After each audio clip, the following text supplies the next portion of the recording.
हिंगोलीच्या वसमत शहरामध्ये भाजपच्या महिला जिल्हाध्यक्ष उज्ज्वला तांबळे यांच्यावरती 4 ते 5 जणांनी अचानक हल्ला करत त्यांच्यावरती गोळीबार केलेला होता आणि या घटनेमध्ये उज्ज्वला तांबळे यांच्या हाताला गंभीर इजा झालेली होती आणि यामुळे खळबळ उडालेली होती.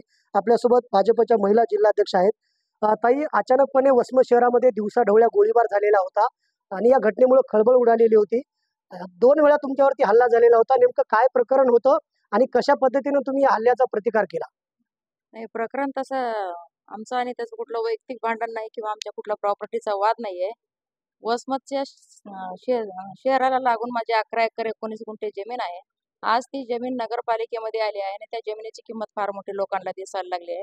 हा प्लॉट माफियासोबत राहून किंवा एखाद्या माझ्या पूर्व आमची जी जमिनीचा जुना मालकासोबत वाद आहे त्यांच्याशी हातमिळवणी करून का होईना पण त्यांनी त्या ठिकाणी येऊन कुठं तर माझ्या शेतामध्ये यावं आणि कब्जा करावं या हेतून तो 2012ला पण आला होता आणि 2012ला बी अशाच पद्धतीनं रिव्हॉल्वर काढून माझ्यावर रोखला होता आणि त्यावेळेस पण त्याच्यावर 307 दाखल झाली होती. आज 12 वर्ष त्याची केस चालली. आज ती केस बोर्डावर आहे. 15 दिवस झाला आज मी माझं बयान त्या ठिकाणी झालं आहे.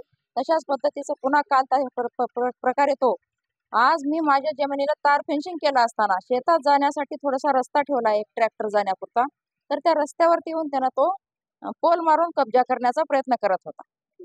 ताई, आपण जर त्या व्हिडिओ व्हायरल झालेला आहे त्यामध्ये आपण जर पाहिलं तर तुम्ही तुमच्या मुलावरती गोळीबार करत असताना त्याचा प्रतिकार केलेला आहे. नेमकी घटना कशी घडली आणि तुम्ही कसं त्याला मुलाला वाचवले तुमच्या? सर, घटना अशी घडली, माझे मिस्टर डॉक्टर आहेत आणि आमच्या शहरातले एक डॉक्टर वारले म्हणून त्यांनी मातीसाठी बाहेर गेले आणि बाहेर गेल्यावर अज्ञात माणसाने कोणतरी त्यांना एक फोन केला की तुमच्या जमिनीवरती कोणतरी येऊन आज खड्डे करते. व्हॉट्सअपवरनी फोन केला, रस्ता आहे बाजूने जाणारा. डॉक्टरांनी सांगितले बा MSCBचं तिथे एक डीपी आहे, ती डीपीच्या माध्यमातून MSCBचे लोक असतील. म्हणल्यानंतर त्या ग्रस्तांनी सांगितलं साहेब प्रकार वेगळा आहे. म्हणल्यानंतर डॉक्टर साहेब माझे मिस्टर त्या ठिकाणून उठले माती केल्यानंतर आणि त्या ठिकाणी जाऊन काय प्रकार आहे बघण्यासाठी गेले. बघण्यासाठी गेल्यानंतर डॉक्टरांच्या लक्षात आले की हे 2012चा मुस्लिम समाजाचा माणूस आहे आणि इथं कब्जा करू पाहतोय. म्हणून डॉक्टरांनी सांगितलं हा तुम्ही जे खड्डे करताय ते खड्डे थांबवा. म्हणल्यानंतर त्यांनी डॉक्टर साहेबाच्या अंगावर धावला, डॉक्टर साहेबाला मारण्याचा प्रयत्न केला. योगायोग माझ्या गाडीचा ड्रायव्हर खूप चांगला होता. त्यांनी माझ्या डॉक्टर साहेबाचा जीव वाचवला. अगदी लहान लेकरासारखा डॉक्टर साहेबाला ओढत बाजूला नेऊन तो स्वतः मार त्यांचा खाल्ला आणि नंतर माझा मुलगा एक छोटा इंजिनियर आहे. इंजिनियर राहणाऱ्या मुलाला फोन केला, साहेब मी इथं आलोय, साहेब मातीच्या ठिकाणून इथं आले शेतामध्ये आणि शेतात कोणतर लोक आलेत आणि डॉक्टर साहेबाचा त्यांचा वाद व्हायला आणि ते डॉक्टर साहेबाच्या अंगावर पडलेत. म्हणल्यानंतर आम्ही कुठलाच विचार केला नाही. जसं आहे तशाच पद्धतीनं मी, माझा मुलगा आणि माझ्यासोबत घरी बसणारे 1-2 आमचे जे कार्यकर्ते आणि कर्मचारी होते त्यांना घेतलो आणि मोटरसायकलवरती त्या ठिकाणी गेलं. गेल्या गेल्या आम्ही एकच केलं, डॉक्टर साहेब गाडीच्या बाजूला उभा टाकले होते. मी ड्रायव्हरला सांगितलं पहिले डॉक्टर साहेबाला गाडीत बसव.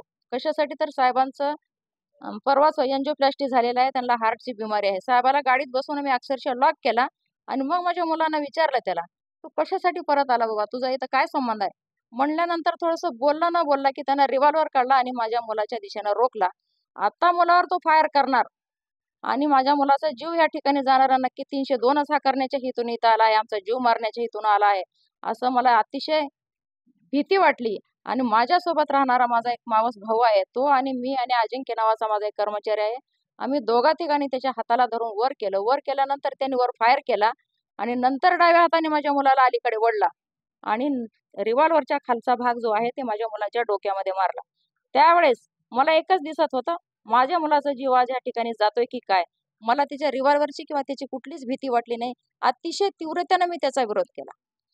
ताई, देशामध्ये लोकसभेच्या आचारसंहिता सुरू आहेत. अशा पद्धतीनं जे शस्त्र परवाने आहेत ते पोलिसांकडे जमा करण्यात येतात. मात्र संबंधित आरोपीकडे परवानाधारक असा शस्त्र सापडलेला आहे. हे कसं शक्य आहे?